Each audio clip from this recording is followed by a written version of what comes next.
Sometimes what we win becomes the burden we never asked for, and sometimes those burdens become our greatest blessings. Silas Trent is a widowed cowboy who spent his life riding the lonely trails of the Dakota prairie. One night outside Deadwood, he wins a crumbling windmill in a card game, something nobody wanted. It seems worthless, just another relic rusting under the endless sky.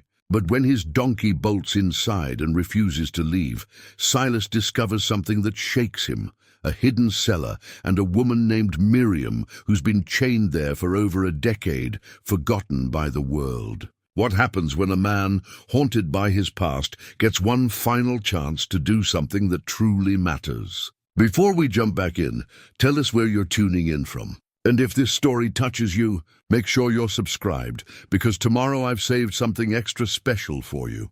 The prairie wind carried the scent of sage and dust through the open window of Silas Trent's ranch house, the same way it had every morning for the past 43 years. He woke at 5:30, same as always, though there was no real reason to anymore.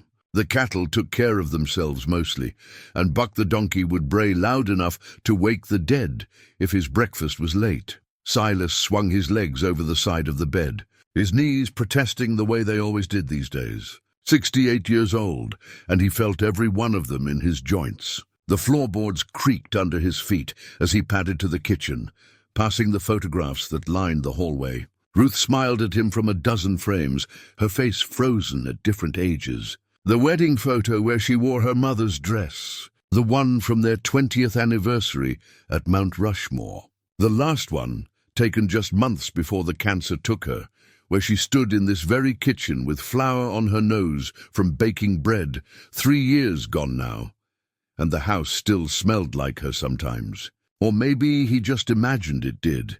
He made coffee the old way, in the percolator on the stove, measuring the grounds by feel rather than sight. The ritual brought him a measure of peace. Outside, dawn was breaking over the South Dakota hills, painting the sky in shades of pink and gold. It was the kind of morning Ruth would have called a gift from God, and she would have made him come outside to appreciate it properly instead of rushing through his chores. Buck started his morning concert right on schedule, and Silas chuckled despite himself. The donkey had been Ruth's idea, purchased from a traveling trader who swore the animal had noble Spanish blood. Silas doubted that highly, but Buck had proven himself useful and surprisingly good company. The donkey had a personality bigger than most people Silas knew, and after Ruth passed, Buck seemed to understand the loss in his own way. He stayed closer to the house, brayed less, and followed Silas around like a gray shadow.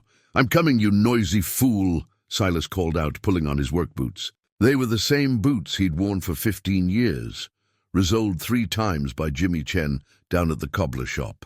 Ruth had nagged him to buy new ones, said he was being stubborn and cheap, but these boots fit his feet like old friends. Breaking in new boots at his age seemed like asking for trouble. The ranch wasn't much, 60 acres of grassland with a small herd of cattle, a barn that leaned slightly to the east, and a house that needed paint. Silas had built most of it himself, back when his hands were young and steady, and Ruth had stood beside him with a hammer of her own. She'd been tougher than she looked, his Ruth. Raised on a farm in Nebraska, she knew the value of hard work and never complained about the isolation. Some women would have gone crazy with the loneliness, but Ruth had loved the prairie, said it gave her room to breathe. Silas fed Buck, checked the water troughs, and spent the morning mending a section of fence that the cattle had knocked loose. The work was familiar, almost meditative, and it kept his hands busy, if not his mind.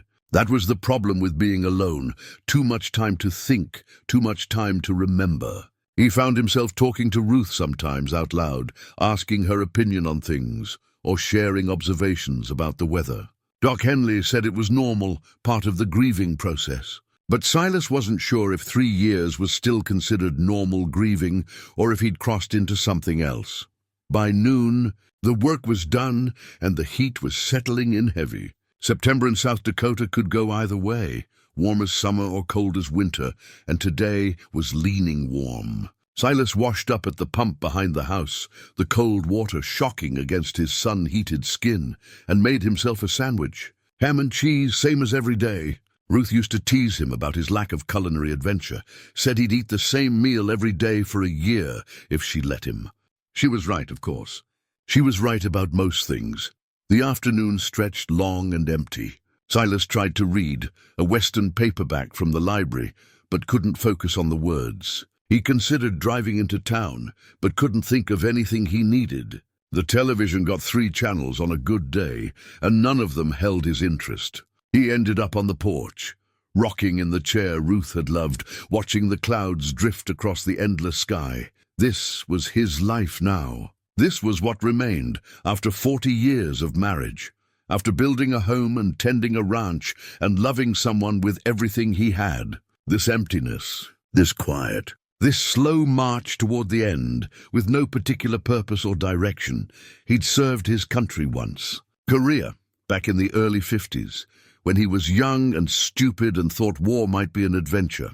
It hadn't been. It had been mud and fear and friends dying in his arms, and he'd come home different than he'd left. Ruth had understood somehow, had given him space to be silent when he needed to be, had held him through the nightmares without asking questions. They'd never had children, something about Ruth's body that the doctors couldn't fix, and after a while they'd stopped talking about it.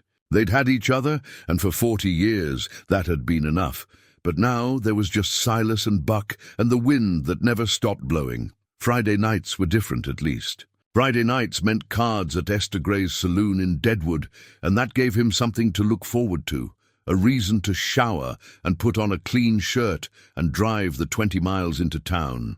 The game had been running for almost 30 years, with the same core group of men who'd grown old together. They'd buried wives and friends, had seen the town change from a rough mining outpost to something trying hard to be respectable, and through it all, they'd gathered on Friday nights to play poker and drink whiskey and pretend they were still the men they used to be. Silas arrived at Esther's just after 7. The saloon was one of the original buildings on Main Street, built in 1876, and proud of it. Esther kept the place authentic. Wooden floors, a long bar with a brass rail, and photographs of dead outlaws on the walls. It catered to tourists during the day, selling overpriced drinks and frontier myths, but at night it belonged to the locals. "Evening, Silas," Esther called from behind the bar. She was a handsome woman in her mid-50s, silver-haired and sharp-eyed, who'd bought the place after her husband died in a mining accident. She ran it with an iron fist and a warm heart, and she'd been sweet on Silas for at least a year now. He pretended not to notice, unsure how to navigate that particular complication. "Evening, Esther." The usual crowd, in the back. Doc's already 3 drinks in and feeling lucky. "You know how that goes." Silas smiled and headed to the back room where the game was set up. The same round table, the same mismatched chairs, the same green felt cloth stained with decades of spilled drinks. Doc Henley was there, as predicted, shuffling cards with the practiced ease of a man who'd misspent his youth in gambling halls. Next to him sat Wade Carmichael, the sheriff, a big man going soft in the middle with a badge that caught the lamplight. Across from them were Henry Moss, who owned the hardware store, and a newcomer Silas didn't recognize, a thin, nervous-looking fellow with sweat on his upper lip despite the cool evening. Silas. "About time." Doc Henley grinned, his face flushed from whiskey. "We got fresh blood tonight. This here's Luther Voss, new accountant for the town council. Luther meets Silas Trent, best poker player in 3 counties, and the most honest rancher you'll ever meet." Luther half stood and offered a limp handshake. "Pleased to meet you." "Likewise." Silas settled into his usual chair, the one with the wobbly leg that he'd learned to compensate for. "You play much, Luther?" "Some. Thought I'd try my luck." "Well, we play friendly, but we play for real money, so be aware of that. No hard feelings at the end of the night?" "Understood." The game began, and Silas fell into the rhythm of it. Cards and chips and casual conversation. The easy banter of men who knew each other well enough to speak in shorthand. Doc told a story about a patient who'd come in, convinced he'd been bitten by a radioactive spider. Sheriff Carmichael complained about the new mayor and her ideas about community policing. Henry Moss talked about his daughter's wedding plans and how much it was costing him. Luther Voss mostly stayed quiet, playing poorly and losing steadily. He drank too much too fast, and by 10 o'clock he was sweating more heavily and making careless bets. Silas recognized desperation when he saw it. This was a man with troubles, playing with money he probably couldn't afford to lose. "Maybe you should call it a night, Luther," Silas suggested gently, after Luther lost another significant hand. "Game's not going your way. One more hand. Just one more." "I can feel my luck turning." It was the gambler's famous last words, and everyone at the table knew it. But they were all too polite or too greedy to argue. The hand was dealt, and Luther looked at his cards with something like desperation. He had nothing, Silas could tell, but the man kept betting anyway, kept raising, kept throwing good money after bad. When Luther finally had nothing left but the clothes on his back, he did something that surprised everyone. He pulled out a crumpled deed from his jacket pocket and slapped it on the table. The old Windmill property, 5 miles east of town. "I own it free and clear. It's worth something." "Has to be," Sheriff Carmichael frowned. "Luther, that's not... It's mine to bet." "The deed's legal. Someone must want it." Nobody did, not really. The windmill had been abandoned for 20 years, and the land around it was hardscrabble and worthless. But Luther was insistent, almost frantic, and finally Silas took pity on him. Or maybe it was the 5 whiskeys talking, or maybe it was just the fact that winning felt better than walking away. "I'll call," Silas said quietly, and laid down his full house.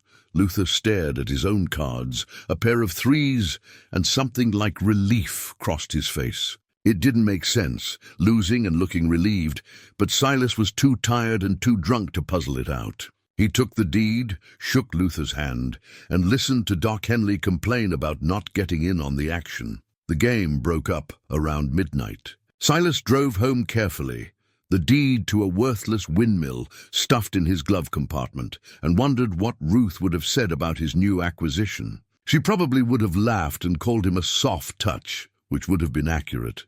The ranch was dark and quiet when he arrived. Buck greeted him with a sleepy bray, and Silas stumbled to bed without bothering to undress properly. He fell asleep thinking about nothing in particular, unaware that a worn ivory poker chip in his pocket and a crumpled deed in his truck had just changed the entire trajectory of his life. In the dark cellar beneath a forgotten windmill 5 miles away, a woman named Miriam heard the sound of a vehicle in the night and allowed herself the smallest flicker of hope. After 11 years of darkness, she had learned not to hope too much. But still, the sound was different. Something had changed, and perhaps, just perhaps, her long nightmare was finally coming to an end. Saturday morning arrived with a headache and regret. Silas woke feeling like something had died in his mouth, which is what he got for drinking whiskey like water. He was too old for that kind of foolishness. But the game had been good, and the company better, and he'd gotten carried away. The deed to the windmill property sat on his kitchen table, where he'd dropped it the night before. In the sober light of morning, it looked even more pathetic. Beer-stained paper with faded ink, legally transferring ownership of land nobody wanted to a man who didn't need it. Silas sighed and made coffee strong enough to strip paint. By noon, curiosity got the better of him. He told himself he just wanted to see what he'd won, maybe assess if the land had any value at all, or if he'd just taken on another burden. He hitched up his old Ford pickup, loaded Buck into the trailer out of habit. The donkey hated being left behind, and headed east on the county road that ran parallel to the highway. 5 miles out of Deadwood, the landscape grew rougher. This was land that even the prairie grass struggled on, all hardpan and scrub brush and not much else. The windmill rose up against the sky like a skeleton, its blades long since seized, its tower leaning slightly as if tired of standing. Someone had built it back in the 20s or 30s, trying to pump water from an underground aquifer that probably didn't exist. And when that failed, they'd walked away and never looked back. Silas parked near the base of the tower and climbed out. The September sun was warm on his shoulders, and meadowlarks called from somewhere in the brush. Otherwise, the place was silent, forgotten. He walked a slow circle around the windmill, noting the rust and decay, the way time had reclaimed what man had built. The structure was dangerous, probably should be torn down before some kid climbed it and broke his neck. He was considering whether to sell it for scrap when Buck started acting strange. The donkey had been calm in the trailer, but now he was agitated, ears forward, nostrils flaring. Silas had learned to trust Buck's instincts over the years. Animals knew things people didn't, sensed things that lay just beyond human perception. He unlatched the trailer, and Buck practically jumped out, trotting toward the windmill with urgent purpose. "Easy, boy. What's got into you?" Buck ignored him, circling the base of the tower, braying in a way that raised the hair on Silas's neck. It wasn't his normal complaint about food or flies. This was different, distressed, almost panicked. Then Buck did something completely out of character. He bolted through the open door at the base of the windmill tower and disappeared inside. "Buck, get back here!" Silas hurried after him, ducking through the doorway into musty darkness. His eyes took a moment to adjust. The interior was small, maybe 10 feet square, with rusted machinery and debris scattered across the dirt floor. A wooden ladder led up into the tower itself, but Silas couldn't see Buck anywhere. "Buck!" A bray answered him, but it came from below. Below. Silas looked down and saw what he'd missed in the darkness. In the far corner, partially hidden by an old tarp and broken equipment, was a hatch. A cellar door, flush with the ground, that Buck was pawing at with his hooves. Silas's first thought was that maybe someone had used this place to store bootleg whiskey during Prohibition. His second thought, more practical, was that he shouldn't be climbing down into strange cellars at his age without telling anyone where he was. But Buck was making such a fuss that Silas pulled the hatch open just to calm him down. The smell hit him first. Unwashed human waste, decay, and something else. Fear. That's what it smelled like. Fear. His hands were shaking as he pulled his flashlight from his belt and shone it down into the cellar. Rough-cut stairs descended into darkness. Buck was already halfway down, still braying, "Buck, you damned fool. Get up here." But the donkey wouldn't budge, and Silas found himself descending those stairs against every instinct that told him to leave. To get back in his truck, to drive to town and get Sheriff Carmichael. Later, he would wonder why he didn't do exactly that. Maybe it was the war. Maybe 20 months in Korea had taught him to walk toward danger instead of away from it, to investigate rather than assume. Or maybe it was something simpler. Maybe it was just that Buck had never steered him wrong before. The cellar was bigger than he'd expected, maybe 20 feet by 15, with a dirt floor and stone walls. A single kerosene lamp sat on a wooden crate, unlit, and in the corner, chained to an iron ring driven into the wall, was something that made Silas's blood run cold. At first, he thought it was a pile of rags. Then the pile moved, flinching away from his flashlight beam, and he realized it was a person, a woman. She was filthy beyond description, dressed in tatters, her hair matted and tangled. The chain around her ankle had rubbed the skin raw, and her eyes, when she finally looked at him, were wild with terror and disbelief. For a long moment, neither of them moved. Silas couldn't breathe, couldn't think. His mind was trying to process what he was seeing and failing completely. This wasn't possible. This was South Dakota in 1989, not some nightmare, not some horror movie. Things like this didn't happen here. "Please," the woman whispered, and her voice was like rusted metal. "Please don't hurt me." That broke the spell. Silas was moving before he'd consciously decided to, crossing the cellar, dropping to his knees beside her. Up close, she was worse than he'd thought. Malnourished, dehydrated, covered in grime, but alive. Somehow, impossibly alive. "I'm not going to hurt you," he said, trying to keep his voice steady. "I'm going to help you. What's your name?" She stared at him like she'd forgotten how to speak. Buck had come over and was nuzzling her gently, and that seemed to calm her more than Silas's words. "Miriam," she finally said. "My name is Miriam." "Okay, Miriam." "I'm Silas. I'm going to get you out of here." "Can you walk?" "I don't know. It's been so long." "How long?" She shook her head, unable or unwilling to answer. Silas examined the chain. It was old but solid, padlocked to the ring. He could probably break it with bolt cutters, but he didn't have any with him. What he had was a combat knife from Korea that he still carried out of habit, and after several minutes of work, he managed to pry the ring partially loose from the wall. Not free, but loose enough that Miriam could move. "I'm going to carry you," he said. "Is that all right?" "Yes, God, yes. Please, get me out of here." She weighed almost nothing. Silas lifted her as gently as he could, feeling every one of her bones through her skin, and started up the stairs with Buck leading the way. The sunlight hit them like a physical force, and Miriam cried out, burying her face against his shoulder. Her eyes couldn't handle it after so long in darkness. He laid her in the bed of his truck, on some old blankets he kept there, working quickly but carefully. She was shaking violently, either from shock or cold, or both. He gave her his jacket, then looked back at the windmill. Someone had done this. Someone had built that cellar, put that chain there, kept this woman prisoner. Someone had been coming here regularly to keep her alive. The kerosene lamp, the bucket for waste, the evidence of long captivity, this wasn't random.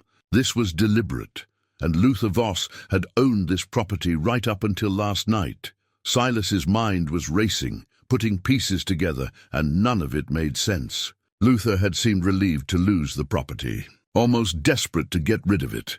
Had he known? Had he known what was down there? "Silas?" Miriam's voice was weak, barely audible. "Yes? Thank you. Thank you for finding me."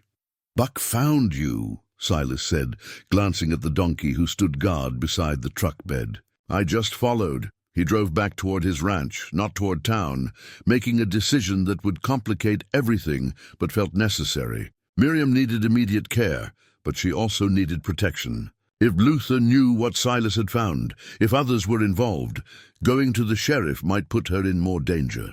Silas had learned in Korea not to trust authority blindly, and something about this whole situation felt wrong in ways he couldn't yet articulate. The woman in his truck had been chained in a cellar for years. Someone had put her there and kept her there. Someone in Deadwood, someone close, someone who thought she'd never be found.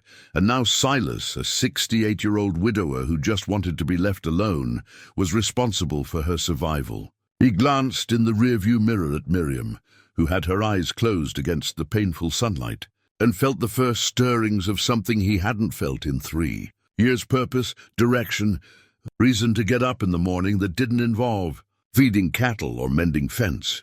Ruth would have known what to do. She always had. But Ruth was gone, and Silas was on his own, with a half-dead woman, a faithful donkey, and a growing certainty that the quiet life he'd been living was about to get very complicated indeed.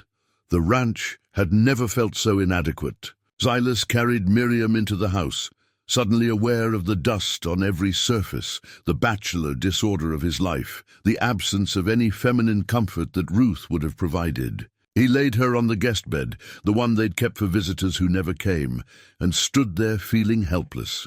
She was unconscious now, or close to it, her breathing shallow and rapid. Shock, probably. Dehydration, certainly.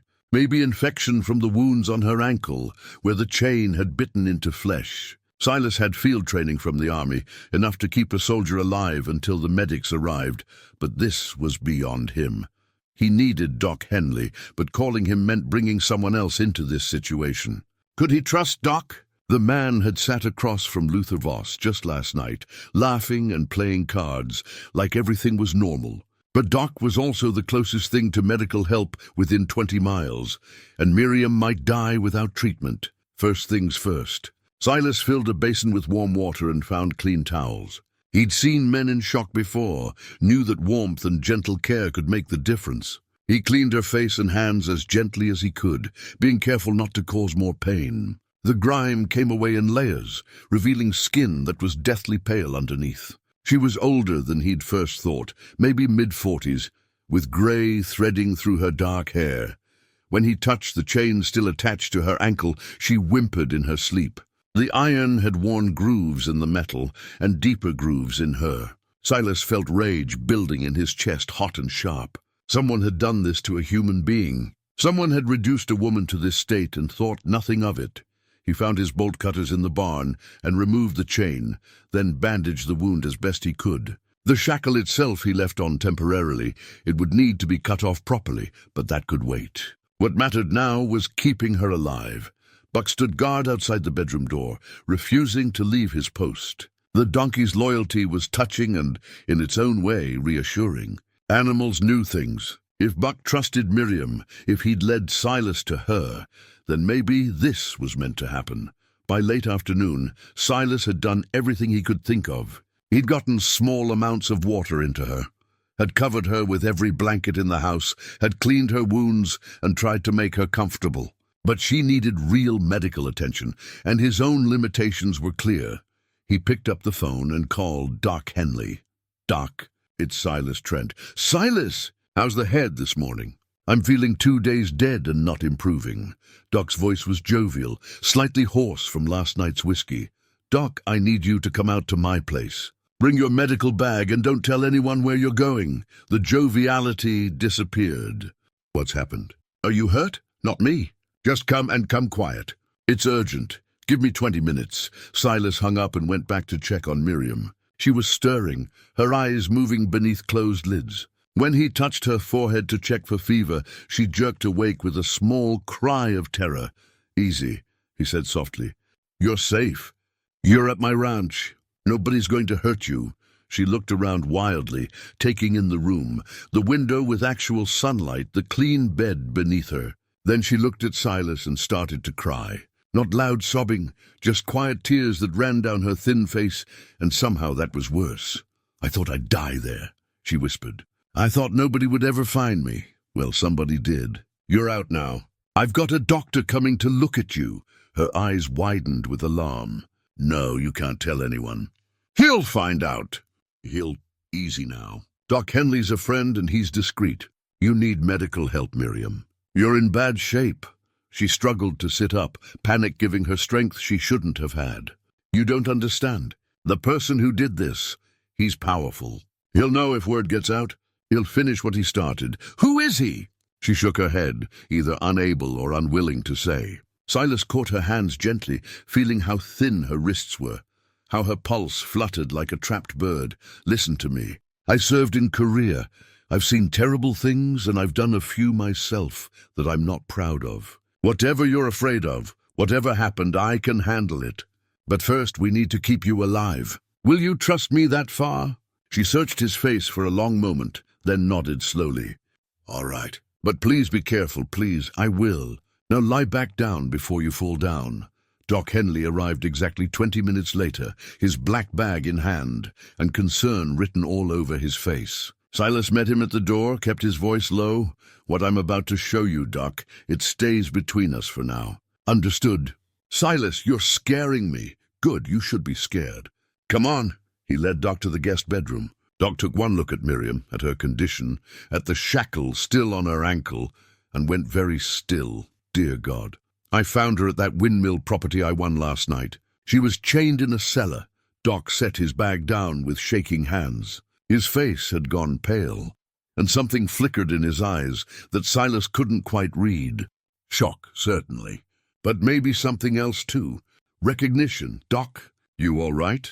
"This is Miriam Ashford," Doc said quietly. "She disappeared in 1978, 11 years ago. Everyone thought she ran away, left her daughter behind. There was a search, but nothing was ever found." Miriam was watching Doc from the bed, her eyes filled with old pain. "I didn't run away. I was taken. And you know why, don't you, Doc?" Doc wouldn't meet her gaze. He opened his bag and began pulling out supplies, his movements mechanical. "I need to examine you, Mrs. Ashford, with your permission. Answer my question first. Do you know why I was taken?" Doc's hands stilled on his stethoscope. When he looked up, his eyes were haunted. "I have suspicions, but this isn't the time. You need treatment. After that, we can talk about what happened and why." Silas watched this exchange with growing unease. There was something here, some history he didn't understand. Doc knew more than he was saying, that was clear, but he was also a professional, and right now Miriam needed a professional more than she needed confessions. "Do what you need to do. Doc, I'll be right outside if you need me." He left them alone, went to the kitchen, and put on fresh coffee. His hands were steadier than he expected. his mind clicking through problems and possibilities with the clarity that had made him a good soldier once. Someone had imprisoned Miriam Ashford for 11 years. Luther Voss had owned the property where she was held. Doc Henley recognized her on sight and seemed to know something about why she'd been taken. And Silas, who just wanted to play cards and live out his remaining years in peace, was now standing at the center of something dark and complicated. Buck's head appeared at the kitchen window, and Silas went out to reassure the donkey that everything was fine. Which was a lie, but Buck seemed to accept it anyway. When Doc emerged from the bedroom an hour later, he looked exhausted. He poured himself coffee without asking and sat heavily at Silas's kitchen table. She's severely malnourished and dehydrated. Multiple old injuries that healed badly. Signs of long-term trauma. She needs to be in a hospital, Silas. Can't do that yet. Not until we know who's involved and how deep this goes. I was afraid you'd say that. Doc rubbed his face. I can stabilize her here, bring what she needs. But you're taking on a hell of a responsibility. I know. And you're not going to the sheriff. Not yet. Are you? Doc looked at him for a long moment, then shook his head. No, not yet. But Silas, this thing is bigger than you realize. If I'm right about what she witnessed, about why she was taken, there are people in this town who'd kill to keep it quiet. You've just painted a target on your back. Then I guess I better watch my back. You going to help me, Doc, or do I need to figure this out alone? Doc drained his coffee and stood. I'll help. God help me, I'll help. But not because I'm brave. Because I should have helped 11 years ago. And I didn't. He left without explaining what he meant, promising to return with medical supplies that evening. Silas watched him drive away, then went back to check on Miriam. She was sleeping. Her breathing more regular now, a little color returning to her face. Outside, the sun was setting over the prairie, painting everything gold and red. It should have been beautiful, but all Silas could think about was darkness. About a woman chained in a cellar while the world went on without her. About the men who'd done it and thought they'd gotten away with it. Ruth's pocket watch was sitting on his nightstand where it always was, frozen at 3:15. The moment it had stopped the day she died. He picked it up, felt its familiar weight in his palm. Well, Ruth, he said softly, I think I'm in over my head this time. But I can't walk away. You understand that, don't you? The watch had no answer, but somehow Silas thought Ruth would have approved. She'd always had a fierce sense of justice, his wife. She would have wanted him to help this woman, no matter the cost. He just hoped the cost wouldn't be more than he could afford to pay. The days that followed fell into a careful rhythm. Silas tended to Miriam the way he'd once tended to Ruth during her illness, with patience, gentleness, and attention to small details. He cooked soft food she could digest, broth, mashed potatoes, scrambled eggs. He helped her to the bathroom, gave her privacy, but stayed close in case she fell. He brought her clean clothes from Ruth's closet, things that had been sitting unused for 3 years, and tried not to think too hard about what it meant to see another woman wearing them. Doc Henley came twice a day, bringing medicine and supplies, checking her progress. The dehydration was improving, the wounds on her ankle were healing, and slowly, very slowly, she was regaining strength. But it was the mental damage that worried them both. Miriam barely spoke, jumped at sudden sounds, and woke screaming from nightmares she couldn't remember. Buck appointed himself her guardian. The donkey spent most of his time outside her window, and when Silas brought Miriam out to the porch for fresh air, Buck would come stand beside her, letting her stroke his ears. She seemed calmer with the donkey near, as if his simple presence reminded her that good things still existed in the world. On the 4th day, Miriam finally started to talk. It was evening, and they were sitting on the porch watching the sun set. Silas was in his rocker. She was wrapped in blankets in Ruth's chair, and Buck was dozing at their feet. The prairie stretched out before them, endless and golden, and for a moment it felt almost peaceful. I was 34, Miriam said suddenly, when they took me. I had a daughter, Clara. She was 7 years old. Silas didn't move, didn't say anything that might stop her from talking. He just listened. I worked as a bookkeeper at the old grain mill, the one that closed down years ago. It wasn't much, but it paid the bills. Clara's father left when she was 2, so it was just us. We had a little apartment above the hardware store. Nothing fancy, but it was home. She paused, pulling the blanket tighter. A meadowlark called somewhere in the distance. One night in March of 1978, I was working late, catching up on the quarterly reports, making sure everything balanced. The mill was supposed to be empty. I heard voices, angry voices. I should have left right then, climbed out a window, run for help. But I was curious, stupid. Not stupid, Silas said quietly. Human. I crept closer, peeked through a crack in the wall boards. There were 2 men in the main room. One was Tom Becker, a federal auditor who'd been in town for a week going through the books. The other man had his back to me, but I knew his voice. Everyone in town knew his voice. She stopped and Silas waited. The sun was lower now, painting shadows across her face. He shot Tom Becker 3 times. Just like that. They'd been arguing about money, about federal highway funds that were supposed to go to infrastructure. Tom had found discrepancies, was going to report them. So they killed him. Made it look like he'd left town, skipped out on his hotel bill. Who was the shooter? Miriam looked at him, and her eyes were old with knowledge no one should have. I'll tell you. But once I do, you'll understand why they had to hide me. Why they couldn't just kill me. Tell me anyway. It was Wade Carmichael. Your sheriff. And Luther Voss was there too, standing watch. They were both part of it, part of stealing from the town, from the federal government. When Tom Becker started asking questions, they got rid of him. Silas felt his stomach turn over. Wade Carmichael, the man who sat at the poker table every Friday, who enforced the law, who the whole town trusted. It seemed impossible, but the more he thought about it, the more sense it made. Who better to cover up a crime than the sheriff himself? They saw me, Miriam continued. I ran, but they caught me in the parking lot. Luther wanted to kill me right there, but Wade said no. Said my body would raise questions they didn't want to answer. Better if I just disappeared, like Tom had disappeared. People would think I ran away, abandoned my daughter, couldn't handle the pressure of being a single mother.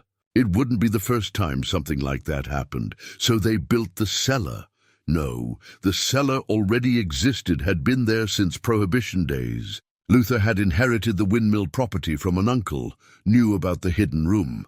They chained me there that very night. Told me if I tried to escape, if anyone found me, they'd kill Clara. They'd make it look like an accident. And no one would ever know. Her voice broke on her daughter's name, and Silas saw tears on her cheeks. For 11 years I stayed quiet. For 11 years I let them keep me there because I thought it was the only way to keep Clara safe. Luther brought food once a week. Never stayed long, never spoke to me, just left supplies and locked the hatch again. Sometimes months would go by between visits when I thought he'd finally decided to let me starve. But he always came back. Why didn't they kill you once they thought the danger had passed? Because I'm insurance. I wrote down everything I saw, every detail, and I told them I'd hidden the evidence somewhere it would be found if anything happened to me. It wasn't true, but they believed it. So they kept me alive, just barely, in case they ever needed to find out where I'd hidden their secret. She pulled something from her pocket, a faded photograph that was creased and worn from years of handling. It showed a young woman with dark hair holding a little girl with pigtails. Both were smiling. I kept this hidden in my shoe. They never found it.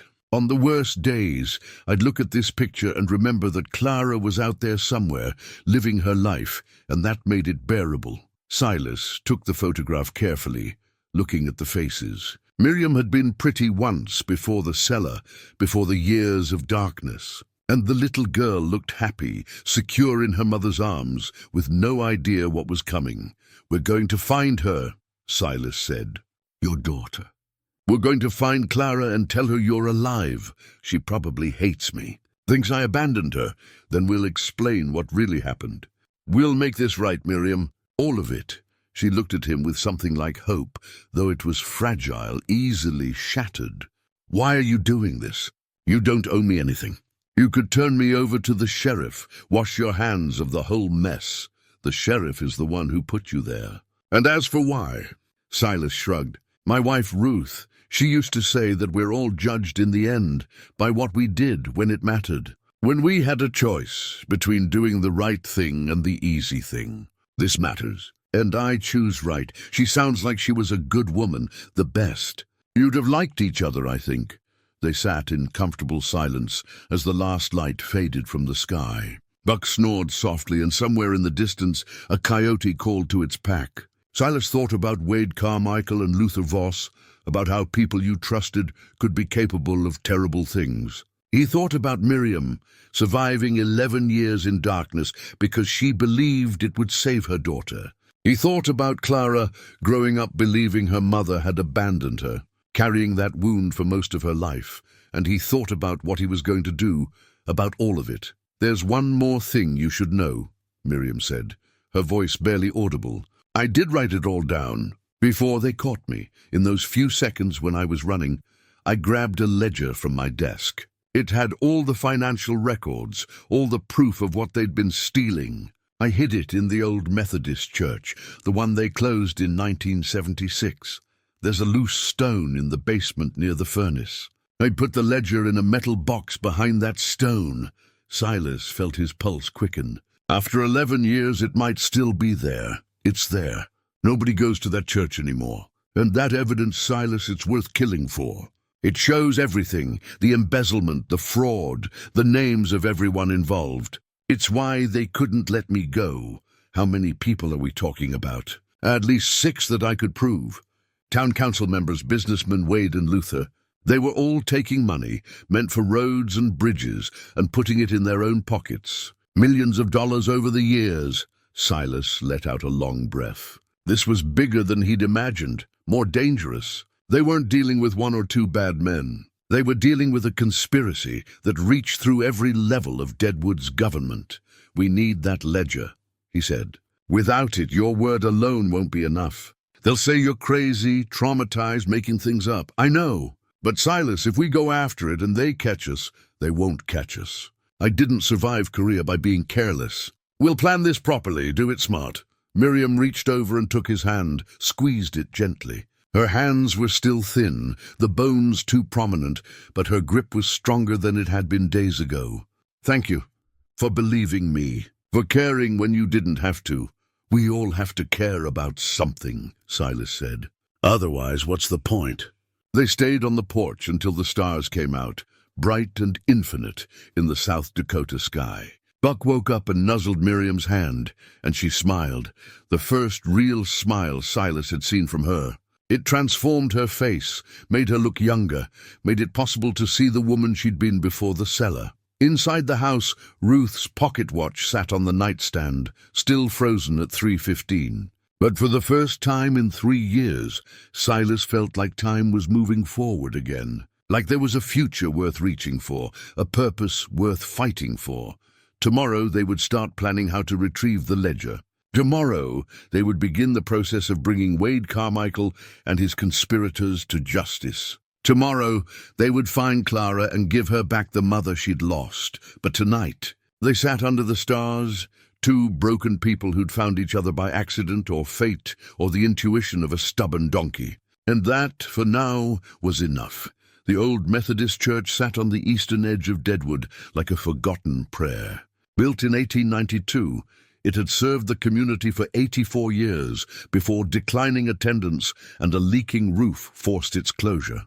Now it stood empty, windows boarded, doors chained, slowly surrendering to gravity and time. Most people drove past without even noticing it anymore, which made it perfect for what Silas and Miriam needed to do. They went on a Tuesday night, choosing darkness and midweek quiet over weekend risk.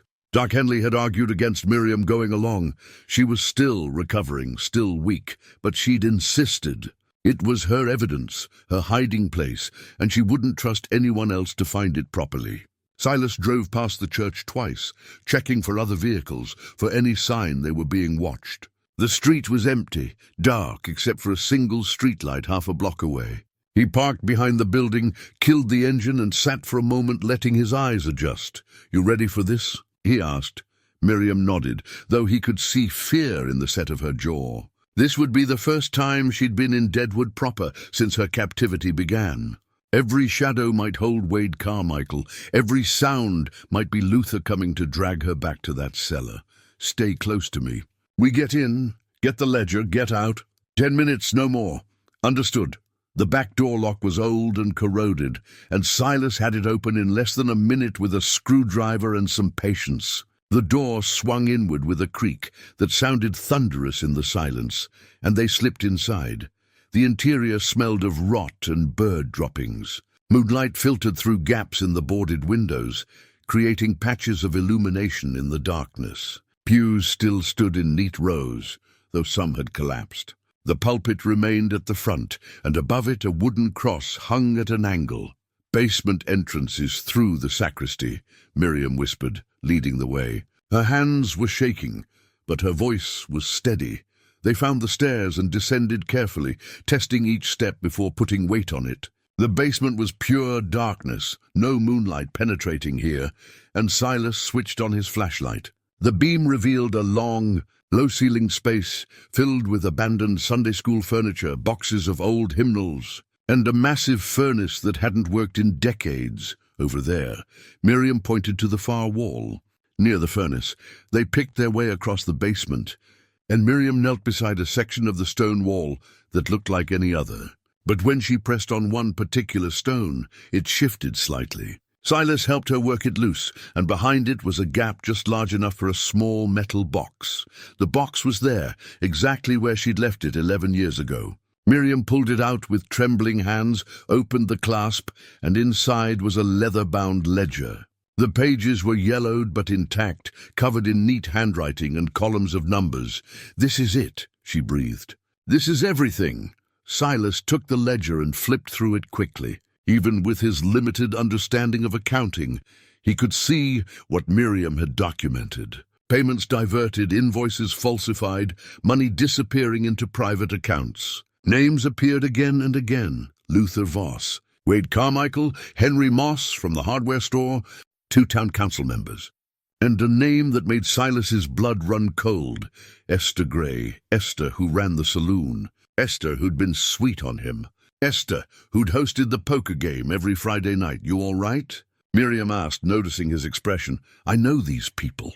I've sat across from them, shared drinks with them, thought they were friends. Evil doesn't always look evil. Sometimes it looks like your neighbor." Silas closed the ledger and tucked it inside his jacket.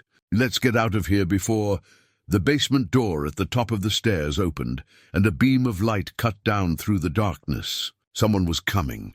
Silas grabbed Miriam's arm and pulled her behind the furnace, pressing a finger to his lips. They crouched in the shadows as footsteps descended the stairs. Not careful footsteps, casual, confident steps that suggested whoever it was had every right to be here. The flashlight beam swept across the basement, and a voice called out, "Luther Voss. I know you're down here, Silas. Your truck's parked out back." Pretty stupid, leaving it where anyone can see. Silas's mind raced. How had Luther known to come here? Had they been followed? Or had Luther been watching the church, knowing that eventually someone might come looking for Miriam's evidence? "I just want to talk," Luther continued. No need for this to get ugly. Silas considered his options. He was armed, he'd brought Ruth's old revolver, but shooting Luther in a church basement seemed like a fast track to prison, even if Luther deserved it. And they didn't know if he was alone. Wade could be waiting upstairs or others. "Come on, Silas, you're a reasonable man." "Let's be reasonable." Miriam was rigid with terror beside him, barely breathing. Silas squeezed her hand once, trying to communicate reassurance he didn't entirely feel. Then he made a decision. "I'm armed, Luther," he called out. "And I'm not interested in being reasonable with a man who kept a woman chained in a cellar for 11 years. Luther's flashlight beam stopped moving. "Ah, so you did find her. And I'm guessing she told you all sorts of stories." "Not stories, truth. About Tom Becker. About the embezzlement. About everything. And you believed her? A crazy woman who's been locked up for a decade." "Silas, think about this. Her mind's gone. She's not credible. The ledger's pretty credible. I'm holding it right now." There was a long silence. When Luther spoke again, his voice had changed. The friendliness was gone, replaced by something harder, more desperate. That ledger is mine. It belongs to the town, and you're stealing town property. Hand it over and walk away, Silas. You don't want to be part of this. I'm already part of it. The second I found Miriam, I became part of it. Then you're a fool. You know who's involved in this? Half the town, Silas. People with money, with power, with connections. You think you can fight us all? You think anyone will believe you over us? I think the truth is the truth, no matter who's telling it. Luther laughed, but there was no humor in it. The truth is whatever people want it to be. And people in this town want to believe we're good, upstanding citizens. They don't want to believe their sheriff is a killer or their town council is corrupt. They'll choose the comfortable lie over your uncomfortable truth every single time. Maybe, but I'm still not giving you the ledger. Then I'll take it. Luther started moving again, coming around the furnace, and Silas stood, pulling Miriam up with him. He had the revolver out now, pointed at Luther's chest.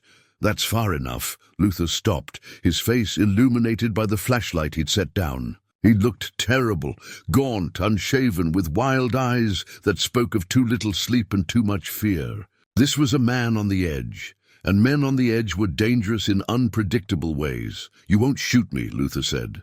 You're not a killer, Silas. I've known you for 30 years. You're too decent for that. Decent men do hard things when they have to. I learned that in Korea. This isn't Korea, this is Deadwood, and you're about to make the worst mistake of your life. The worst mistake would be letting you walk out of here. How did you know we'd be here, Luther? Have you been watching the church all these years? Every week, waiting to see if anyone came looking. Miriam told me she'd hidden something that could prove what she saw. I knew it had to be here, in one of the abandoned buildings. Only two options, this church or the old grain mill. I've been watching both for 11 years. I couldn't risk it being found. Couldn't risk all of this coming out. Do you know what they'd do to me, Silas? I'd die in prison. I'd lose everything. You should have thought about that before you became a criminal. I didn't have a choice. I owed money, bad money, to bad people. They would have killed me. Wade offered me a way out, and I took it. One bad decision and then another, and before I knew it, I was in too deep to climb out. There was genuine anguish in Luther's voice, and part of Silas, the part that believed in redemption and second chances, felt a flicker of sympathy. But that flicker died when he looked at Miriam, at what they'd done to her, at the 11 years they'd stolen. You had choices, Luther. You could have gone to the law. You could have stood up to Wade. Instead, you chose to be a coward and a criminal. Now you're going to face the consequences. Not if I have anything to say about it. Luther moved fast for a man his age, lunging forward. Silas shifted his aim, not wanting to kill him but needing to stop him. The revolver fired, deafening in the enclosed space, and Luther cried out. The bullet had caught him in the shoulder, spinning him around. He collapsed against the furnace, clutching the wound. You shot me, he gasped, sounding more surprised than angry. I warned you. Silas kept the revolver trained on him. Miriam, check him. Make sure it's not serious. She moved forward reluctantly and examined Luther's shoulder. It's a through and through. He'll live. Good, Luther, here's what's going to happen. We're leaving here with this ledger. You're going to sit tight for 15 minutes, give us time to get clear. Then you can do whatever you want. Get medical help, warn your friends, run for Mexico. I don't care. But this ends now. Luther looked up at him, blood seeping between his fingers. It won't end, Silas. Even if you expose us, even if we all go to prison, there are others. The corruption goes deeper than you know. Then I'll dig deeper. They left Luther in the basement and climbed back up to the main floor. Silas's hands were shaking now that the adrenaline was fading, and Miriam was white as paper. Neither of them spoke until they were in the truck, driving away from the church with the ledger secure. You saved my life back there, Miriam said finally. If Luther had gotten the ledger, he didn't. That's what matters. He was right about one thing. This is bigger than we thought. If it goes as deep as he says, then we'll need help. Real help from outside Deadwood. But first, we need to find your daughter. You deserve to see Clara before this all comes crashing down. Miriam leaned back against the seat, exhausted. Thank you, Silas, for everything. I know this isn't what you signed up for when you won that card game. Nothing worth doing ever is. They drove in silence back to the ranch, both of them understanding that they'd crossed a line tonight. Silas had shot a man. They'd stolen evidence. They were now active participants in whatever came next, not just witnesses on the sideline. And whatever came next was going to be dangerous, complicated, and possibly deadly, but they had the ledger. They had proof. And somewhere out there, Miriam's daughter was waiting to learn that her mother was alive. That had to count for something. The morning after the church, Silas woke to the sound of a vehicle approaching the ranch. He was out of bed with Ruth's revolver in hand before his mind fully caught up to his instincts. Through the bedroom window, he saw a familiar truck pulling up to the house. Luther Voss, his arm in a sling. Silas felt his jaw tighten. So it was going to be like this. He checked on Miriam first. She was awake, already dressed, standing by her window with a fireplace poker in her hands. They'd both been expecting retaliation, just not this soon. "Stay inside," Silas told her. "Let me handle this. Be careful." He wouldn't come back alone unless he was desperate or dangerous. Probably both. Silas went out to the porch with the revolver tucked in his belt, visible but not drawn. Luther climbed out of his truck slowly, favoring his injured shoulder, and stood in the morning sunlight, looking haggard and defeated. His eyes were red-rimmed, and he swayed slightly, either from pain or exhaustion or both. "Morning, Luther. Don't shoot me again, Silas. I'm not here to fight." "Then why are you here?" "To talk. Just talk." Luther held up his good hand in a gesture of peace. "I spent all night thinking about what you said. About choices and consequences. And you were right. About all of it." Silas studied him, looking for deception, but all he saw was a broken man at the end of his rope. "Come up on the porch, slowly. Keep your hands where I can see them." Luther climbed the steps carefully and sank into one of the chairs like his strings had been cut. Up close he looked even worse, pale, sweating, with a makeshift bandage around his shoulder that was seeping blood. "You should see Doc Henley about that wound." "Can't. He'd have to report a gunshot. And then Wade would know what happened at the church." "I patched myself up as best I could." "Why are you here, Luther, really?"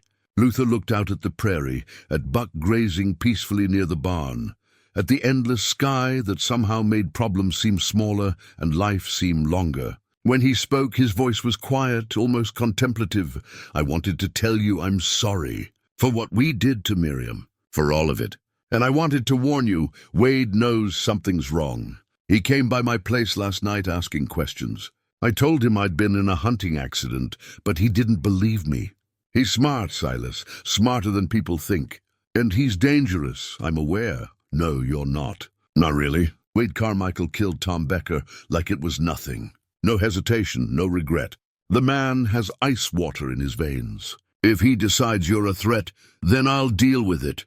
"Is that all you came to say?" Luther shook his head. "I also came to tell you about Clara, Miriam's daughter. I've been keeping track of her over the years, making sure she was all right. Guilt, I guess. Trying to do one decent thing in the middle of all my indecent ones." Silas felt his pulse quicken. "Where is she?" "Rapid City. Works as a nurse at the regional medical center. She's doing well considering everything. Got herself an education, built a life. She has no idea her mother is alive. What's her last name?" "Still Ashford. Never married, though she's had a few boyfriends over the years. Lives alone in an apartment on West Boulevard. I've got the address written down, if you want it." Luther pulled a crumpled piece of paper from his pocket and held it out. Silas took it, suspicious of this sudden helpfulness. "Why are you doing this?" "Because I'm done, Silas. Done with all of it. I'm leaving Deadwood, probably leaving South Dakota. There's nothing left for me here. But before I go, I wanted to try to make at least one thing right. Getting Miriam back with her daughter, that's something. Not enough to erase what I did, but something. What about Wade and the others? You just going to let them keep operating?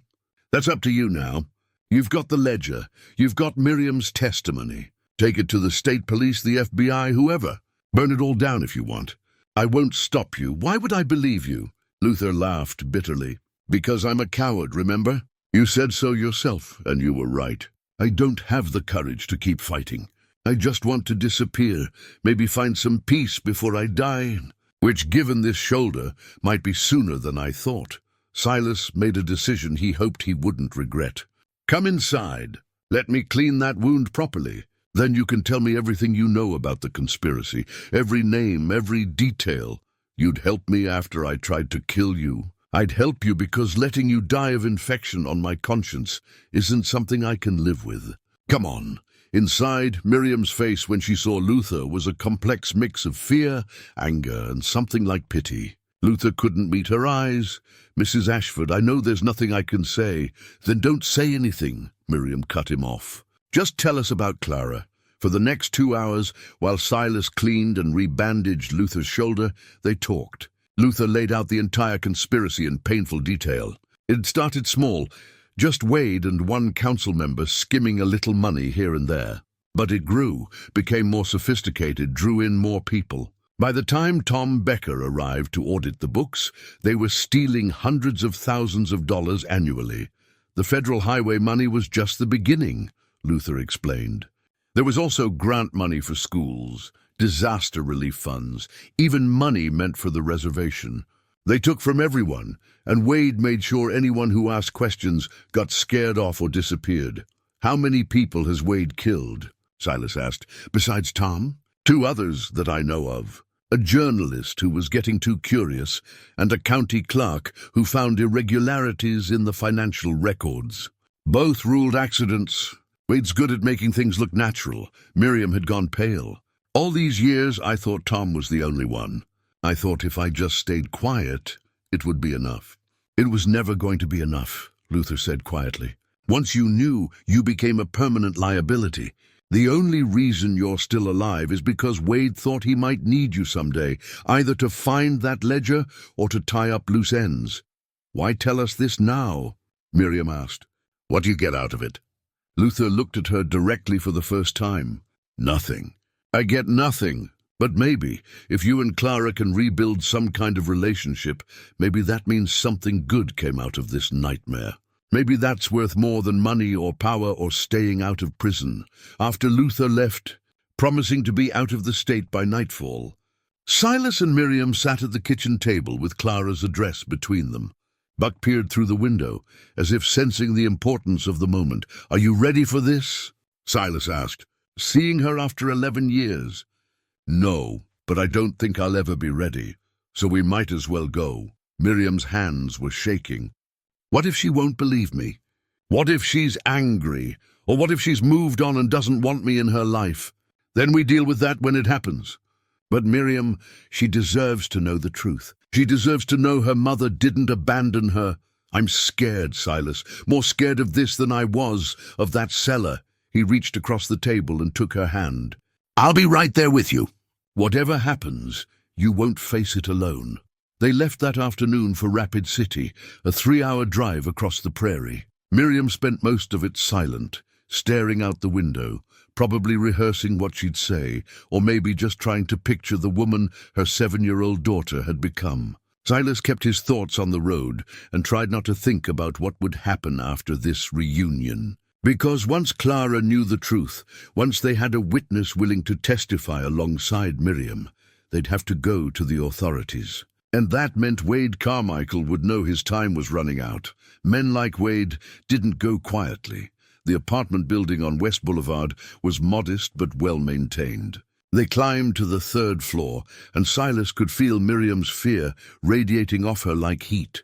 At door 3C they stopped. "You want me to knock?" Silas asked. Miriam shook her head. "No, this is mine to do." She raised her hand and knocked 3 times. Footsteps approached from inside, and then the door opened, revealing a woman in her late 20s, wearing scrubs and looking tired after what was probably a long shift. She had Miriam's dark hair, her mother's eyes, and when she saw the woman standing in her doorway, her face went through a complicated series of expressions: confusion, disbelief, recognition, shock. "Mom," Clara whispered, the word barely audible. "Hello, baby girl," Miriam said, and her voice broke. "I'm so sorry." "I'm so sorry." Clara stood frozen for what felt like forever. Then she stepped forward and wrapped her arms around her mother, and both women were crying. holding each other in a doorway in Rapid City while the world kept turning around them.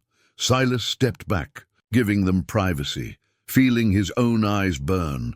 He thought about Ruth, about the family they'd never had, about all the ways life could break you and sometimes, if you were very lucky, put you back together in unexpected ways. Inside the apartment, a mother and daughter were beginning the long process of healing.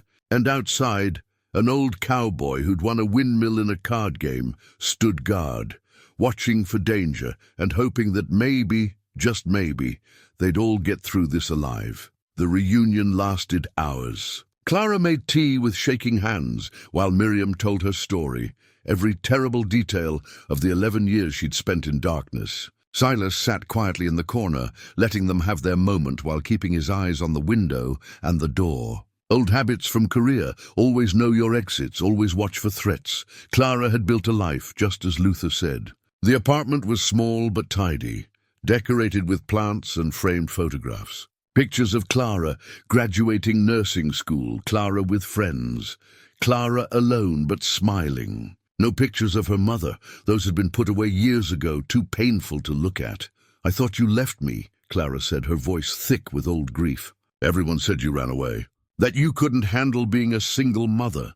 That you'd met someone and just disappeared. I spent years wondering what I did wrong, why I wasn't enough to make you stay. Oh, baby. None of this was your fault, none of it. I thought about you every single day. Your face was the only thing that kept me alive down there." They held each other and cried, and Silas felt like an intruder on something sacred. But when Clara finally looked at him, her eyes were hard despite the tears. "You're the one who found her." "My donkey found her, actually. I just followed." "Why didn't you go straight to the police?" "Because the police are part of the problem. Sheriff Carmichael is one of the men who put your mother in that cellar." Clara's face went very still. "I know." Silas and Miriam both stared at her. "You know?" Miriam asked. "Not for certain. Not until right now when you confirmed it. But I've suspected for years." Clara stood and paced to the window, looking out at the Rapid City streets. "I was 7 when you disappeared, Mom. Old enough to remember things. I remember Sheriff Carmichael coming to our apartment the day after you vanished. He was talking to the landlord, and I was hiding behind the couch. He said something like, 'She won't be a problem anymore. Just tell people she ran off.' At the time, I thought he meant you'd actually left. But as I got older, I started wondering, did you ever tell anyone?" Silas asked. "Who would I tell?" "He was the sheriff. He was the law. And I was just a kid in foster care with no family and no proof. I tried once when I was 16. I went to the mayor's office and told them I thought Sheriff Carmichael knew something about my mother's disappearance. They sent me to a counselor who told me I was traumatized and creating false memories to cope with abandonment. After that, I stopped trying." Miriam reached for her daughter's hand. "I'm so sorry you had to carry that alone. I survived. That's what matters. But now," Clara turned to Silas, "now we have proof." "You said you have proof." "A ledger? Financial records documenting years of embezzlement. Your mother hid it before they took her. Then we go to the FBI, tonight. We don't wait. We don't give them time to cover their tracks." "It's not that simple," Silas said. "We need to be strategic. If we go to the wrong people, there are no wrong people in the FBI. They're federal. They have no loyalty to Deadwood." "Clara has a point," Miriam said.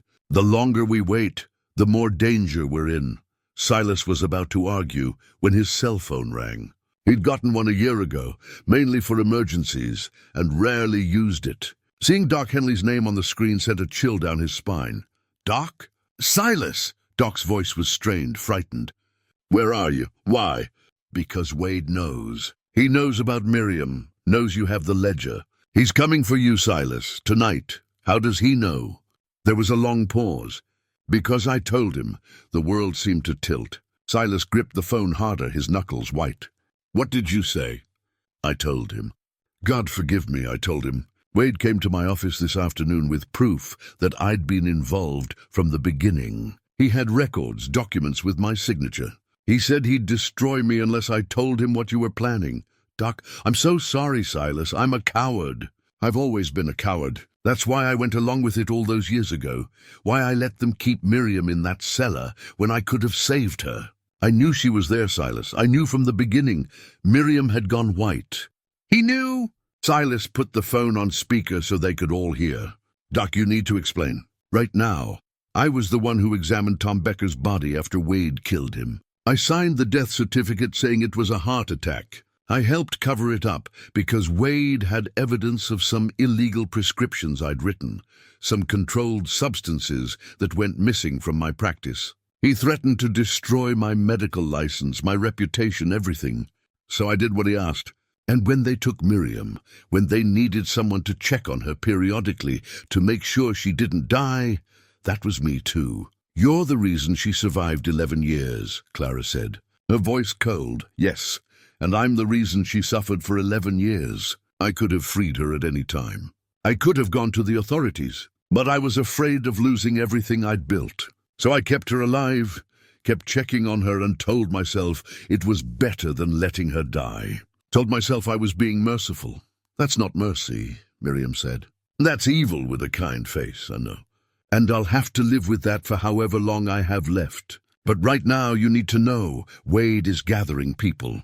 Not just Luther, though Luther's gone, and Wade's furious about that. He's bringing in outside help. Men he's worked with before, men who won't hesitate to kill all of you. How much time do we have? Silas asked. An hour, maybe 2. He's waiting until dark. Silas, I'm coming to help you. I know I don't deserve forgiveness, but let me try to make this right. Where are we? I don't know. Wade doesn't know either, which is why he's watching your ranch. If you go back there, you're dead. Silas ended the call and looked at the 2 women. Clara's face was set in determined lines, while Miriam looked stunned, processing the betrayal of a man she'd thought was helping her. We can't go back to the ranch, Clara said. And we can't go to local police. Who do we trust? The state police, Silas said. There's a barracks in Rapid City. We go there now, hand over the ledger and Miriam's testimony. Let them handle it. What about Doc? Miriam asked. If he's really coming to help, we don't trust him. Not after this. For all we know, he's still working with Wade, feeding him information. Or he's genuinely trying to redeem himself, Clara countered. Either way, we need to move. Now. They gathered what little they had, the ledger, Clara's quick change of clothes, Miriam's photograph, and headed for Clara's car. As they were leaving the building, Silas spotted a familiar vehicle parked across the street. Wade Carmichael's police cruiser, back inside now. They reversed course, running up the stairs to Clara's apartment. Silas locked the door behind them and moved to the window. Wade was still sitting in his cruiser, watching the building entrance. He wasn't alone. There was another man with him, someone Silas didn't recognize. Big, muscular, with the look of hired muscle. He found us, Miriam whispered. How doesn't matter. What matters is getting out. Silas scanned the apartment. Is there a back way? Fire escape outside the bedroom window, Clara said. Leads down to the alley. That'll have to do. Clara, grab your car keys. We'll take the fire escape down, get to your car from the alley, and drive straight to the state police barracks. Stay low, stay quiet. They moved quickly, efficiently. Clara went first, then Miriam, with Silas bringing up the rear. The metal fire escape creaked alarmingly under their weight, and Silas expected Wade to come around the corner at any moment. But they made it to the alley without incident. Clara's car was an older Honda parked at the back of the lot. They piled in, and Clara started the engine with shaking hands. As they pulled out of the alley, Silas looked back and saw Wade's cruiser pulling out to follow them. He's on us, Silas said. Drive fast, but don't be stupid. We just need to make it to the barracks.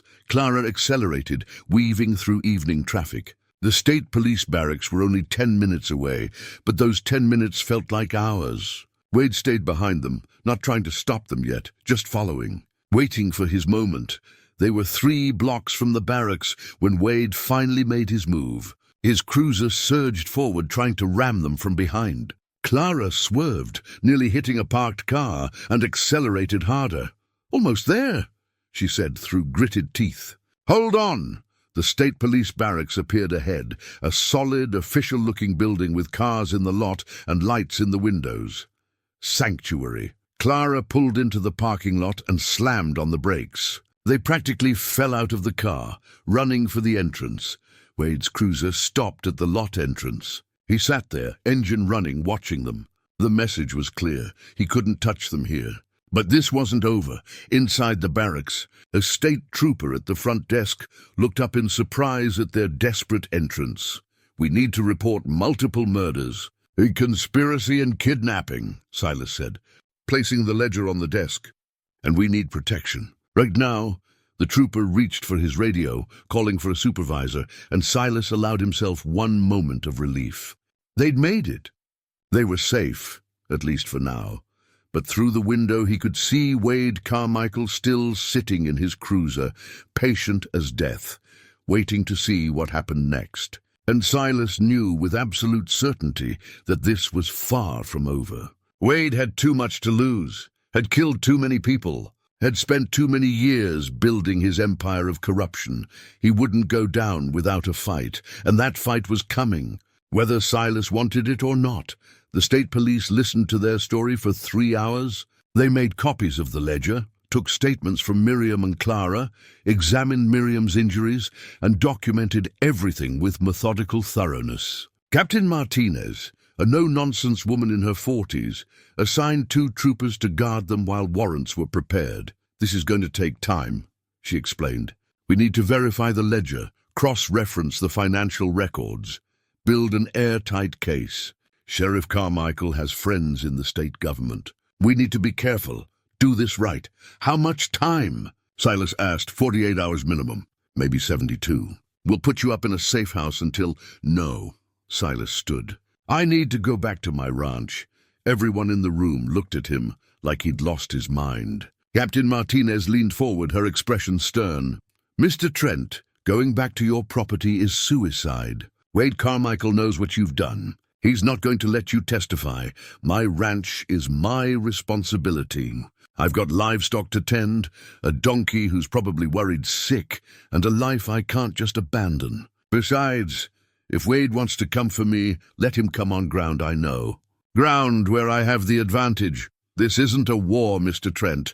With respect, Captain, everything's a war. You just don't always know it until the shooting starts. I survived Korea by choosing my ground and preparing properly. I'll do the same now." Miriam grabbed his arm. Silas, this is crazy. Stay here with us. Let the police handle Wade. The police will handle him legally, with warrants and court dates and appeals that take years. But Wade's not going to wait for that. He's going to try to eliminate the evidence, which means eliminating us. Better it happens on my terms than his." Clara exchanged a glance with her mother, then spoke up. "If Silas is going, I'm going with him. I'm a nurse." "If anyone gets hurt, absolutely not," Miriam said. "I just got you back. I'm not losing you to—" "Mom, I'm 29 years old. I make my own decisions. And I didn't spend 11 years wondering if you were dead, just to hide in a safe house while good people risk their lives." The argument continued for another hour. But Silas's mind was made up, and Clara proved as stubborn as her mother. Finally, Captain Martinez threw up her hands in frustration. "Fine, but I'm sending backup. 4 troopers, heavily armed, and they stay until Wade's in custody. And if this goes sideways, Mr. Trent, it's on you." "Understood." They left the barracks at midnight in a state police convoy, 2 cars front and back, Silas's truck in the middle with Clara driving, and Miriam in the passenger seat. The troopers had insisted on driving, but Silas refused. This was his fight, and he'd see it through on his own terms. The drive back to Deadwood was tense. Every set of headlights could be weighed, every shadow could hide an ambush. But they made it to the ranch without incident, pulling up to the house just after 1 in the morning. Buck came trotting out of the barn, braying his displeasure at being left alone, and Silas felt a weight lift from his chest. "Good to see you, too. You stubborn old fool." The troopers did a sweep of the property, checking the house and outbuildings for threats. "All clear." They set up a perimeter, 2 men on watch while 2 rested, rotating every 4 hours. Professional, competent, and better armed than Silas had been in Korea. Inside the house, Clara made coffee, while Miriam tried one more time to talk Silas out of this plan. "It's not too late. We can still go back to the safe house. And wait for how long? Days? Weeks? While Wade lawyers up and his friends in high places make evidence disappear? No, this ends now, one way or another. You sound like you want him to come. Maybe I do. Maybe I'm tired of evil men thinking they can do whatever they want without consequences. Maybe I watched too many of them get away with it in Korea, and I'm done letting it happen on my watch. Miriam studied his face in the lamplight. Ruth was lucky to have you. I was lucky to have her. She made me better than I would have been alone. Made me believe the world was worth fighting for. She sounds like she was extraordinary. She was ordinary. That's what made her extraordinary. She was just a good woman who did good things without expecting credit or reward. The world needs more people like her and fewer people like Wade Carmichael. They sat in tired silence, drinking coffee, while the troopers maintained their watch outside. Around 3 in the morning, Doc Henley's car pulled up to the property. The troopers stopped him at the gate, and there was a tense conversation before one of them came to get Silas. He says he's here to help, claims he has information about Carmichael's plans. Let him through, but search him first. Doc came into the house looking like he'd aged 10 years overnight. His hands shook as he set down his medical bag, and his eyes couldn't quite meet Miriam's. "I know you don't want to hear this," he said quietly, "but I am sorry. For all of it. I was weak, and people suffered because of my weakness." "Save your apologies," Miriam said coldly. "Just tell us what you know. Wade's coming tonight. Maybe 4 or 5 hours from now, around dawn. He's bringing 6 men, former military contractors he's worked with on other jobs. They're professionals, Silas, not local thugs or scared accomplices. These are men who kill for a living," one of the troopers swore. "We need more backup." "No time," Doc said. "Wade knows the state police are involved. He knows his window is closing. This is his last chance to eliminate the witnesses before everything comes out." "How do you know his plans?" Silas asked. "Because I was supposed to be part of them. Wade called me, told me to bring poison, make it look like Miriam had a heart attack from the stress of her captivity. He's still trying to cover this up, still thinking he can make it all go away. But you came here instead. I came here because I'm done being evil. Maybe it's too late for redemption. Maybe I'm damned no matter what I do now. But I can at least try to save the people I helped hurt." Clara stepped forward.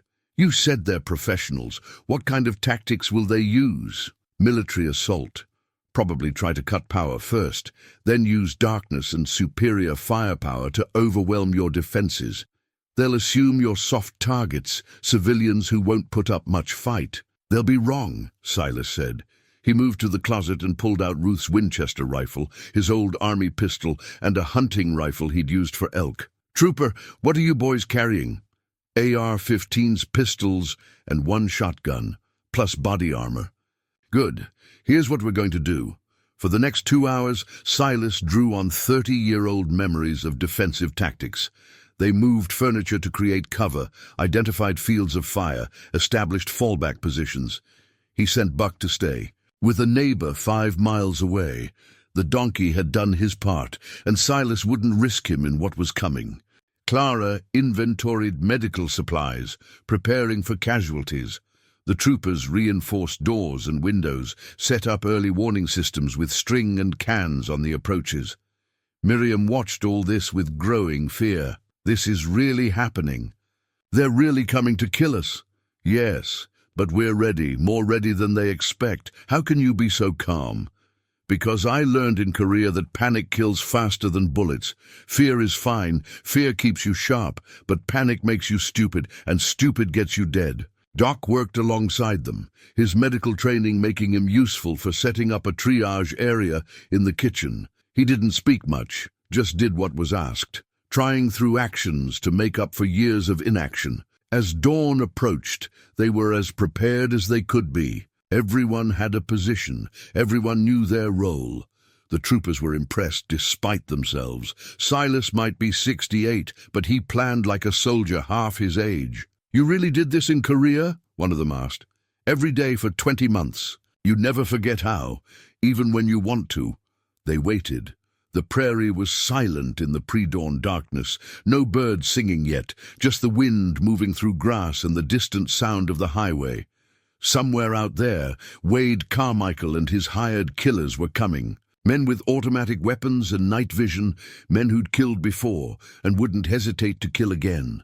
But they were coming to a place defended by an old cowboy who'd seen war, protected by state troopers who'd sworn an oath, supported by a nurse who wouldn't abandon her mother, watched over by a woman who'd survived 11 years of hell and refused to be a victim again, and helped by a doctor trying desperately to redeem a lifetime of cowardice. Maybe it would be enough. Maybe they'd survive until reinforcements arrived, or maybe they'd all die here, on this ranch, fighting for something that mattered more than their own lives.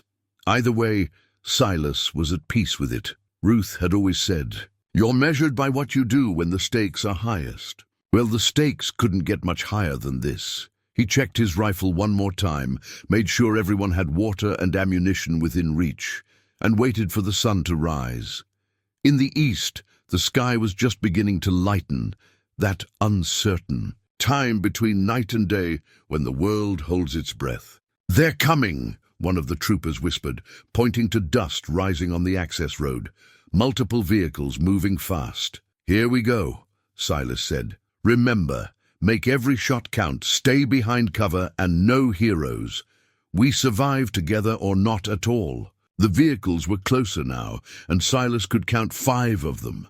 More than Doc had said, more firepower than they'd expected. His stomach tightened, but his hands were steady. This was it, the moment everything came down to. He thought of Ruth, hoped she'd understand why he'd chosen this path. Thought of all the years they'd had together, all the quiet moments that added up to a life well lived. If he died today, at least it would be for something worth dying for. The first vehicle was pulling up to the gate now. Wade Carmichael was in the lead, and behind him came the others. Professional, organized, deadly. Silas raised his rifle and sighted down the barrel, his finger light on the trigger. The long night was over. The battle was about to begin, and somewhere in the distance, he could have sworn he heard a donkey, braying as if Buck knew and was calling out a warning or maybe a blessing. Whatever happened next, Silas was ready. The first shot shattered the kitchen window at exactly 5:43 in the morning. Silas had been watching Wade's men spread out around the property, professional and methodical, when the attack began. He dropped below the windowsill as glass rained down, returning fire carefully, making each bullet count the way his sergeants had taught him in Korea. The troopers opened up from their positions, their AR-15s creating a wall of sound that echoed across the prairie. One of Wade's men went down immediately, clutching his leg. The others took cover behind their vehicles, regrouping. This wasn't going to be the easy elimination they'd expected. "Conserve ammunition," Silas called out. "They want us to panic and waste shots." "Don't give them what they want." Clara was in the kitchen with the medical supplies, her face pale but determined. Miriam had taken position by a bedroom window with one of the hunting rifles, her hands surprisingly steady despite everything. Doc Henley crouched near the hallway, unarmed but ready to help however he could. The gunfire came in waves. Wade's men would fire, trying to pin them down, then attempt to advance. But Silas and the troopers had set up overlapping fields of fire, and every time someone tried to move closer, they were driven back. The standoff stretched from minutes into an hour, then 2. Around 7:30, Wade tried something different. One of his men circled to the barn, and moments later, smoke began rising. They were trying to burn them out. "Silas!" one of the troopers shouted. "The barn's on fire. Let it burn. It's wood and hay. We're not." But Wade wasn't done. Another man appeared with a jerry can of kerosene, and this time he was heading for the house itself. He made it to the porch before one of the troopers shot him, but the can of kerosene hit the wooden planks and spilled, fumes rising in the morning air. "He's going to ignite it," Clara said, seeing another man with what looked like a flare. Miriam moved before anyone could stop her. She grabbed the old storm lantern that had been sitting on the mantel, one of Ruth's antiques filled with kerosene and kept for power outages. Without hesitation, she opened the window, lit the lantern, and hurled it toward Wade's vehicles with surprising strength. The lantern shattered against the hood of the lead truck, kerosene splashing, flame catching. The fire spread faster than anyone expected, engulfing the truck and forcing Wade's men to scramble away from their cover. In the confusion, someone screamed, and Silas saw one of the hired guns rolling on the ground, trying to extinguish flames that had caught on his clothing. It was the break they needed. The troopers laid down covering fire, driving Wade's remaining men back. But it also made them more desperate, more willing to take risks. The next assault came harder, more bullets, less caution. One of the troopers took a round to the shoulder and went down. Clara was there immediately, dragging him away from the window, applying pressure to the wound. "You'll be all right," she told him, her nurse's training taking over. "Clean through, missed the bone." Outside, Silas heard Wade's voice rising above the gunfire, angry and desperate. "You're just making this harder on yourselves. Give up the ledger and we can all walk away." "Come get it," Silas shouted back, sighting down his rifle. The sun was fully up now, bright and merciless, revealing the carnage around the property. The barn was fully engulfed, the truck still burning, 2 of Wade's men down, and the others looking increasingly uncertain. These were professionals, but professionals knew when a job had gone sideways. They were paid to kill, not to die. Then something unexpected happened. A figure broke from Wade's position and ran toward the house, hands raised, unarmed. It took Silas a moment to recognize him through the smoke and chaos. Doc Henley had been outside with Wade's group. "Don't shoot," Doc was screaming. "Don't shoot. I'm trying to help." 2 of Wade's men turned their weapons on Doc, but he was already at the porch, pounding on the door. Silas made a split-second decision and yanked it open, pulling Doc inside as bullets chewed up the doorframe. Doc collapsed on the floor, gasping. "State police," he managed between breaths. "I called them before I came last night. Left all my records at the office, everything I knew about Wade. They're coming, Silas. 10 minutes, maybe 15. They're coming. Why should we believe you?" Miriam demanded, standing over him with the rifle. "Because I'm done being afraid. Done letting evil win because I'm too cowardly to stand up.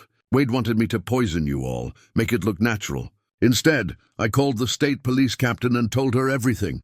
I'm probably going to prison for the rest of my life, but at least I'll go knowing I finally did one right thing." Silas could hear it now, faint but growing louder. Sirens in the distance. Lots of sirens. Doc was telling the truth. Outside, Wade must have heard them too. His voice rose in fury, ordering his men to finish it now, to kill everyone and disappear before the police arrived. But his men were already breaking, already running for their vehicles. They might be willing to kill, but not willing to die or face federal murder charges. The ammunition was nearly gone. The wounded trooper was losing blood despite Clara's best efforts. The house was shot to pieces, Ruth's careful decorating destroyed by bullets and fire. But they were alive. Against all odds, they were still alive, and the sirens were getting closer. Wade Carmichael must have realized it was over. His hired guns were fleeing, his carefully constructed empire crumbling, and the sirens were growing louder by the second. But men like Wade didn't surrender easily. They went down fighting, taking as many people with them as they could. He came at the house in a desperate rush, firing wildly, no longer caring about tactics or survival. Just rage and the need to destroy the witnesses who'd brought him down. His bullets tore through the remaining windows, splintered the doorframe, punched holes in walls that had stood for 40 years. Silas returned fire, but Wade was moving erratically, impossible to pin down. One of the troopers took a round to the vest, knocked backward but alive. Clara screamed as a bullet passed within inches of her head. The house was disintegrating around them, Ruth's carefully built home becoming a war zone. Doc Henley did something nobody expected. He stood up, moved between Miriam and the window where Wade's next shots were aimed, and took 2 bullets center mass.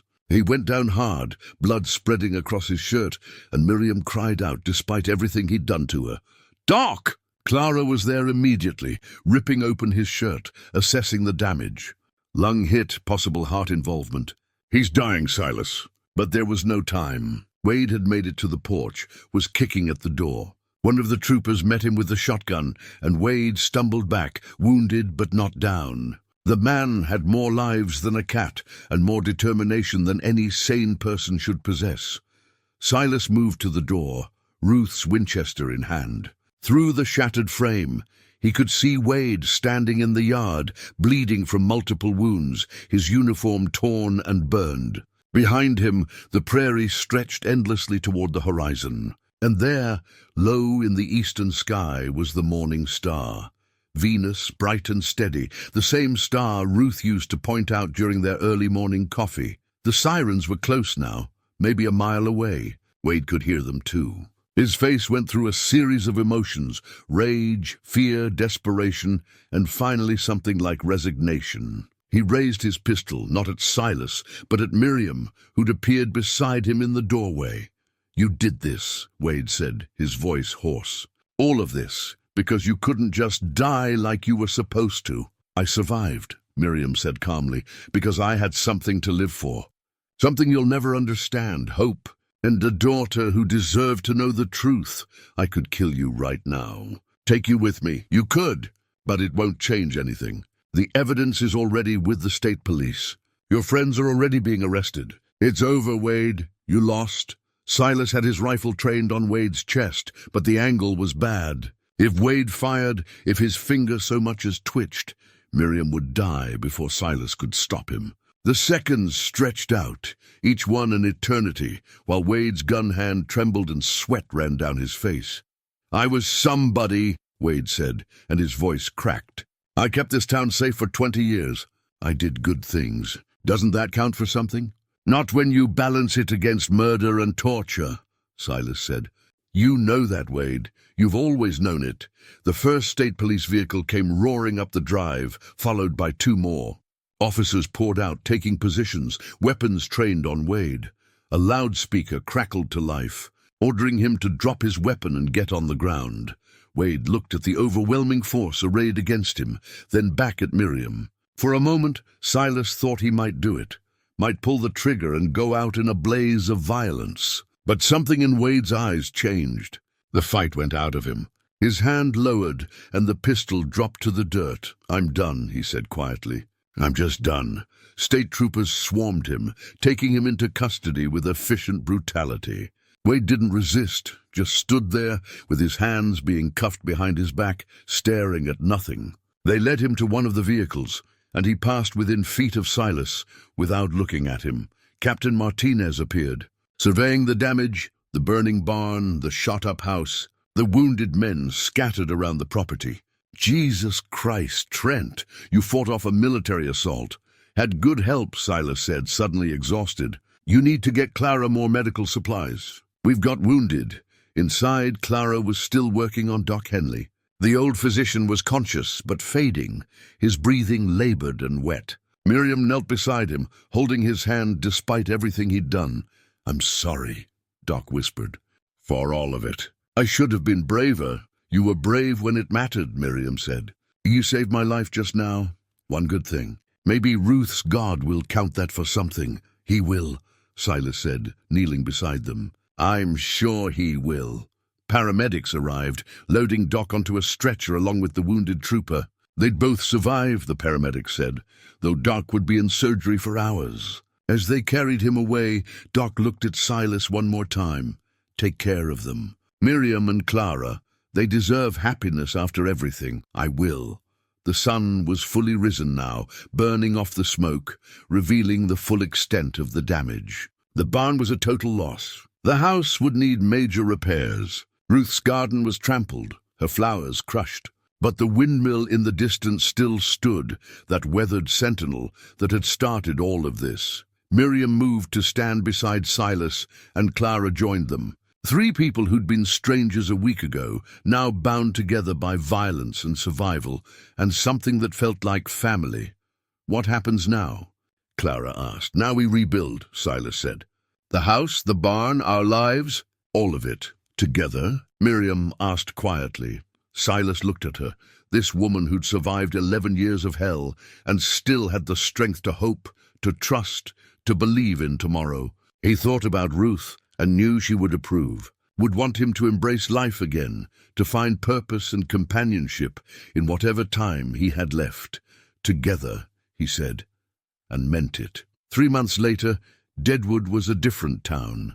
The scandal had ripped through it like a prairie fire, burning away corruption that had festered for decades. Wade Carmichael was awaiting trial in federal custody, facing charges that would keep him imprisoned for the rest of his life. The other conspirators, town council members, businessmen, all those who'd grown fat on stolen money, were facing their own reckonings. Esther Gray had been arrested at her saloon. The place that had seemed so warm and welcoming, revealed as a hub for laundering stolen funds. She'd gone quietly, her face empty of the charm she'd always worn like a mask. Henry Moss had tried to flee, but made it only as far as Nebraska before state police caught him. One by one, they'd all fallen, and the town had watched in stunned disbelief as pillars of the community were led away in handcuffs. A new sheriff had been appointed, a young woman from Rapid City with an unblemished record and a determination to restore trust in the law. The town council had been dissolved and rebuilt with federal oversight. It would take years to recover all the stolen money, to rebuild the infrastructure that should have been built, to heal the wounds of betrayal. But it was happening. Slowly, painfully, the town was learning to be honest again. Silas's ranch had been rebuilt with help from neighbors who'd been horrified by what happened. The barn stood solid and new, the house repaired and repainted. Ruth's garden had been replanted by Clara, who discovered she had her mother's green thumb. And in the pasture, Buck grazed contentedly, now sporting a medal from the state. Police, the official commendation, called him a civilian asset instrumental in preventing multiple homicides. The donkey wore it on his halter with what Silas swore was pride. Doc. Henley had survived his surgery. He'd pleaded guilty to all charges and been sentenced to 5 years of community service in addition to probation. He worked now at the free clinic he'd helped establish, treating patients who couldn't afford care, trying to make amends for a lifetime of cowardice. He'd never fully recover from the lung damage, would always move a little slower, breathe a little harder. But he was alive and he was trying. That counted for something. Clara had left her job in Rapid City and moved back to Deadwood. She'd taken a position at the local hospital and rented a small house 3 miles from Silas's ranch. Every Sunday, she and Miriam had dinner together, rebuilding a relationship that had been stolen from them. It wasn't easy. There were tears and hard conversations, old wounds that needed time to heal, but they were making it work. Love, Silas had learned, was as much about persistence as it was about feeling. Miriam herself was transformed. She'd gained weight, her hair had been cut and styled, and the haunted look in her eyes had faded to something more peaceful. She attended therapy twice a week, processing the trauma of her captivity with a counselor who specialized in long-term imprisonment cases. She still had nightmares sometimes, still woke up panicking in the dark, but they were becoming less frequent. She was learning to live again, to trust again, to believe in a future that held something other than pain, and she'd found work, unexpectedly. The state had hired her to audit the financial records of small towns across South Dakota, using her expertise and her story to prevent what had happened in Deadwood from happening elsewhere. She traveled during the week, staying in modest hotels, poring over ledgers and receipts. And every weekend she came back to the ranch, back to Silas. They'd grown close, the old cowboy, and the woman who'd survived the cellar. It had happened gradually, naturally, through shared meals and quiet conversations, and an understanding that didn't need words. They'd both been broken by loss, both been given unexpected second chances. And they'd found in each other a companionship that felt like coming home. One evening in late October, they stood together at the Windmill property. The structure had been stabilized and partially restored, the rusted blades replaced with new ones that caught the wind and turned smoothly. The cellar had been filled in, the horror buried and covered with earth and grass seed. The town had voted to turn the property into a community center, a place for meetings and gatherings, a symbol of how truth had prevailed over corruption. Silas and Miriam had volunteered to oversee the restoration. It gave them a project, something to build together, and it felt right somehow. taking the place where Miriam had suffered and transforming it into something that served the community. "It's beautiful," Miriam said, watching the blades turn against the sunset. "Who would have thought something so terrible could become something so good?" "That's the thing about burdens," Silas said, echoing the words from that first night, words that felt like they'd been spoken a lifetime ago. "Sometimes they become blessings, if you're willing to carry them long enough." "You gave me my life back," Miriam said, turning to him. "You and Buck and sheer dumb luck." "I don't know how to thank you for that. You gave me purpose," Silas replied. "After Ruth died, I was just going through the motions, waiting to die myself. Then I won a windmill in a card game and my whole world changed. So maybe we saved each other." She took his hand, her fingers warm in his. They stood there as the sun descended toward the horizon, painting the prairie in shades of gold and amber. Buck was with them, as he always was, standing guard the way he'd done since the beginning. "What would Ruth think?" Miriam asked quietly. "About us, I mean." Silas had thought about that often. He'd worried at first that moving on, finding happiness with someone else, would somehow betray Ruth's memory. But the more time passed, the more certain he became that Ruth would have wanted this, would have wanted him to embrace life, to find love again, to be happy. She'd approve, he said with certainty. Ruth believed in second chances, believed that every ending was just another beginning if you were brave enough to see it. They watched the windmill turn, its new blade catching the last light of day, transforming wind into motion, taking something invisible and making it useful. It was a small miracle, really, the way simple things could become extraordinary if you looked at them right. "Thank you," Miriam said again. And this time, Silas knew she meant for everything, for finding her, for believing her, for fighting beside her, for giving her a reason to hope when hope seemed impossible. "Thank you," he replied, and meant it just as deeply. The sun touched the horizon, and somewhere in the distance, a coyote called to its pack. The prairie stretched out forever in all directions, endless and beautiful and full of possibility. And on a small rise beside a restored windmill, two people who'd been given second chances stood hand in hand, watching the day fade into night and knowing that tomorrow would bring something new. Behind them, Buck brayed once, content and certain, the stubborn donkey who'd started it all by refusing to leave a windmill where something precious had been hidden. And above them, the windmill's blades turned steadily, catching the evening wind, a testament to resilience and renewal, and the simple truth that sometimes what we win by accident becomes the greatest blessing we never knew we needed.